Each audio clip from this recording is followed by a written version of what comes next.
नमस्कार, आप देख रहे हैं सी न्यूज भारत। मैं हूं आपके साथ ज्योति अरोड़ा। वक्त हो गया है न्यूज बुलेटिन का, जिसमें हम जानेंगे कि कहां जमीन विवाद को लेकर दो पक्षों के बीच हुई मारपीट, किस स्कूल की प्रधानाचार्य सुशीला देवी हुई सेवानिवृत्त, कहां पेपर लीक होने से नाराज छात्रों ने किया प्रदर्शन।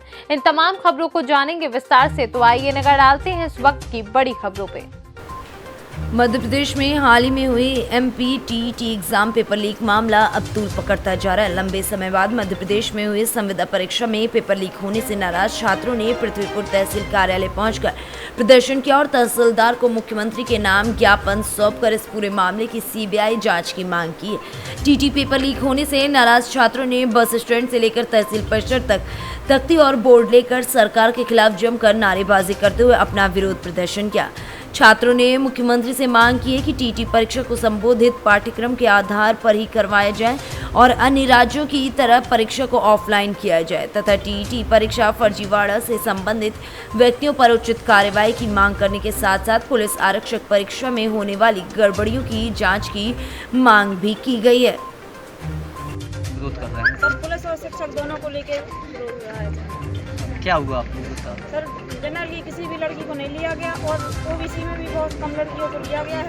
लड़कों के साथ भी सर गलत हुआ है, किसी को 32 पे लिया गया है, किसी को 73 में नहीं लिया गया है। सर, किसी की एज ही निकल गई है ढूंढ डालने के लिए, उसका क्या होगा बताओ आप? अपने बारे में बोलो, कितने नंबर? सर, जनरल से सर हमारे 79 नंबर थे। 20 जनवरी को था फर्स्ट शिफ्ट में पेपर जी। सर, हमारा भी क्वालिफाई नहीं हुआ और सर हमारी यहीं फरीदपुर से कोचिंग से लड़कियां हैं, उनका पहले सुबह क्वालिफाई, शाम को नॉट क्वालिफाई प्रूफ है। सर, ऐसा थोड़ी होना चाहिए। तो ये भी तो मानने के लिए तैयार ही नहीं है। प्रूफ लाई कुछ है, दिखाएं दिखाई पहले, ऐसा वो प्रिंट नहीं निकला है। सर, प्रिंट ज्ञापन दिया है, किस मांगों को ज्ञापन दिया है? प्रोफेशनल एग्जामिनेशन बोर्ड द्वारा जो भी परीक्षाएं आयोजित की जा रही है उसमें भ्रष्टाचार को लेके अभी विद्यार्थियों ने ज्ञापन दिया है। क्या मांग है? जो भी परीक्षाएं हुई हैं उसको निरस्त की जाए और उनकी जांच की जाए। क्या आश्वासन दिया गया सर? जो भी उन्होंने ज्ञापन दिया है उसको विधिवत माध्यम से माननीय मुख्यमंत्री साहब को भेजा जाएगा। पृथ्वीपुर से सी न्यूज संवाददाता मनोज निराला की रिपोर्ट।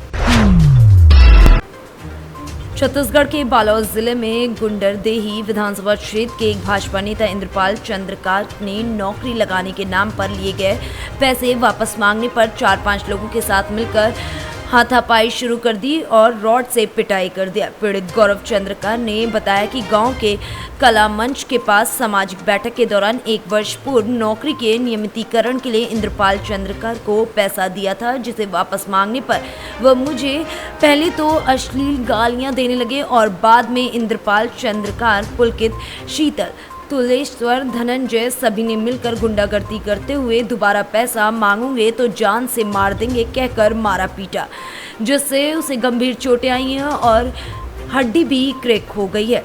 थाना गुंडरदेही में रिपोर्ट दर्ज कराई गई है। बता दें कि इस पूरे मामले में अग्रिम कार्रवाई के लिए लगातार न्याय की मांग की जा रही है। मेरा नाम गौरव चंद्राकर है। मैं ग्राम मेरे गांव में एक सामाजिक बैठक के दौरान मेरे गांव का एक रहने वाला पूर्व भाजपा नेता इंद्रपाल सिंह चंद्राकर, जो कि बहुत से लोगों के साथ नौकरी लगाने के नाम पे या नियमितीकरण के नाम पे पैसे का लेन देन किया हुआ है, उससे लोग पैसे की बात किए तो वो उन लोग के साथ आक्रोशित होकर मारपीट करने लगे, क्योंकि वो हमारे गांव में दारू बेचने का काम भी करवाता है।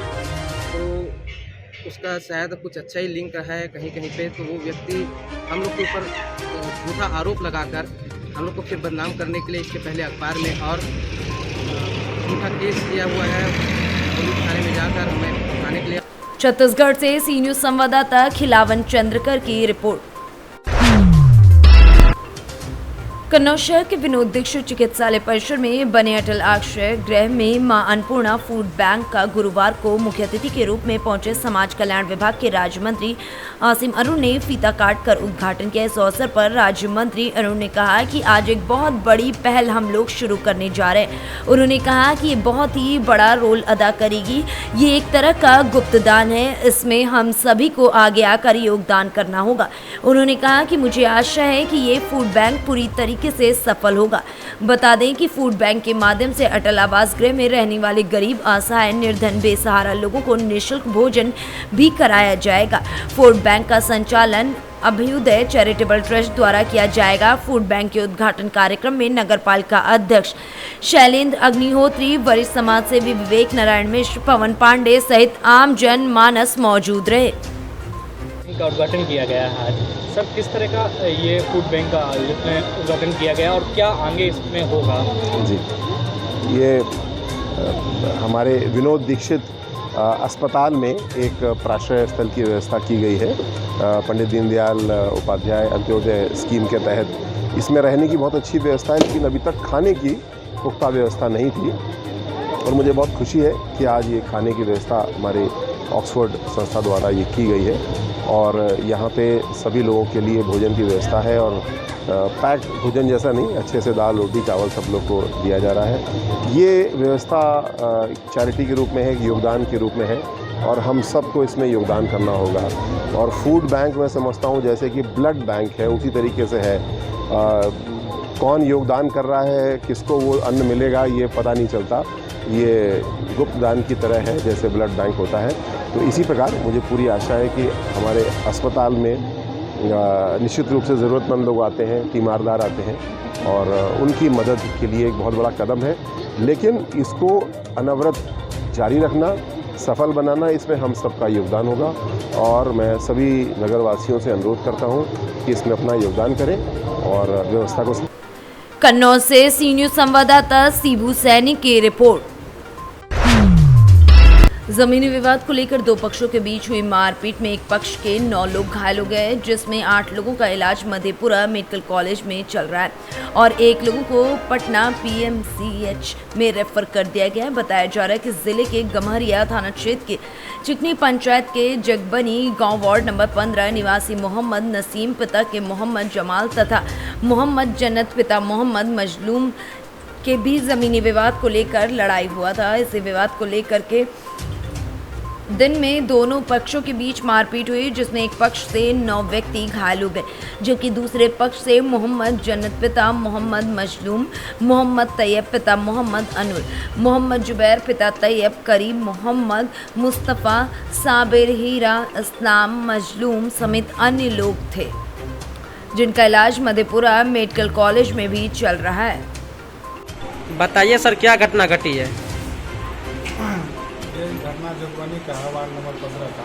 हाँ, जोर से बोलिए। ये अतिक्रमण लगा हुआ है, पहले से केस चल रहा है उस ज़मीन पे। पीछा मेरा निजी ज़मीन है, आगे बिहार सरकार की ज़मीन है, एकमात्र रास्ता वही है मेरा।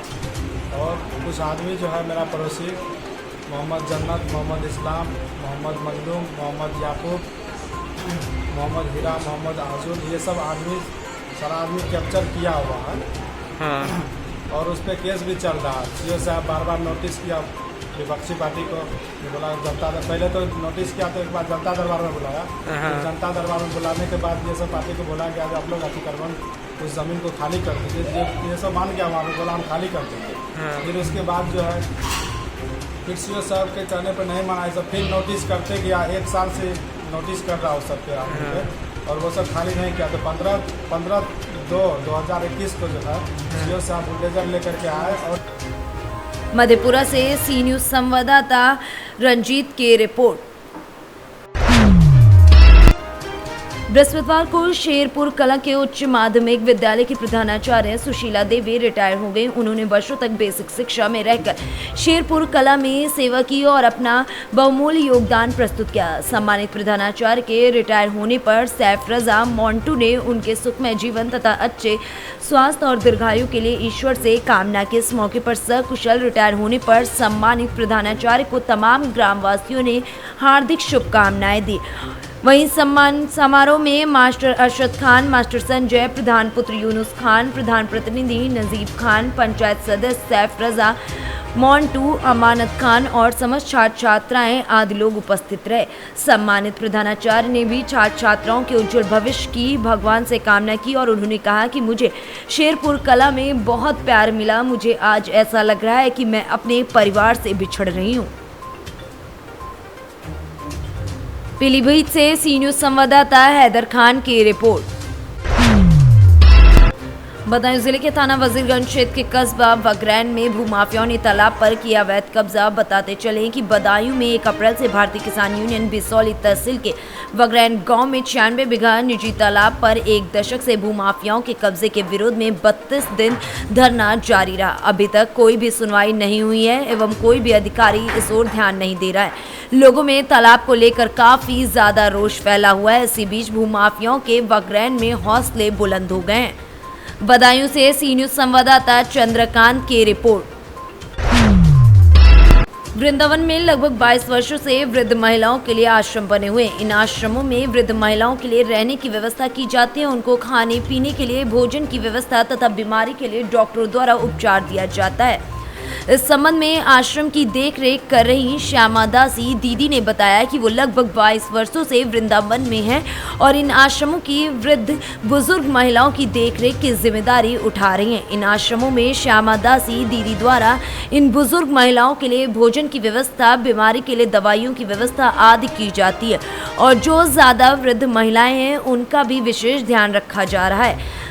अभी ये आश्रम उनके द्वारा किराए पर लिया गया है। इन आश्रमों में सभी वृद्ध महिलाएं लगभग 60 वर्ष से ऊपर की बताई जाती हैं। कुछ महिलाएं हैं जो 80 वर्ष से ऊपर की हैं, उनका भी विशेष ख्याल रखा जाता है। इन आश्रमों में सभी का ध्यान रखा जाता है। कुछ महिलाओं को डायबिटीज की बीमारी है, उनको भी दवाइयाँ समय समय पर उपलब्ध कराई जाती हैं। श्यामा दासी दीदी द्वारा बताया गया कि अभी कुछ समय पूर्व किसी व्यक्ति ने उनको आश्रम बनाने के लिए एक जमीन दान दी है, उस पर कार्य किया जा रहा है। मथुरा से सी न्यूज संवाददाता वकील खान की रिपोर्ट। रेहटी के प्रसिद्ध नर्मदा घाट आबली घाट में भूतड़ी अमावस्या के अवसर पर बड़ी संख्या में स्नान के लिए श्रद्धालु पहुंचे। लाखों लोगों ने आस्था की डुबकी लगाई। वहीं बता दें कि यहां पर दूर दूर से लोग आते हैं जिनके शरीर पर कोई बारी बाधा हो उसे दूर करने के लिए लोग आते हैं। लोग अपने पंडा के साथ यहाँ पर आते हैं। देवी या देवता जिसके शरीर पर आते हैं उन लोगों की पंडा रात भर पेशी लेते हैं। अमावस्या की सुबह पवित्र नर्मदा जल में इन लोगों की डुबकी लगवाई जाती है और इनकी बाधा से इन्हें मुक्ति दिलाया जाता है। भूतड़ी अमावस्या वर्ष में 2 बार यानी कि दोनों नवरात्रि से पहले वाली अमावस्या को भूतड़ी अमावस्या कहते हैं और इसी दिन मनाते हैं। सीहोर से सी न्यूज संवाददाता चंद्र सिंह बागवान की रिपोर्ट। फिलहाल इस बुलेटिन में बस इतना ही। देश दुनिया की तमाम बड़ी खबरों के लिए आप देखते रहिए सी न्यूज भारत।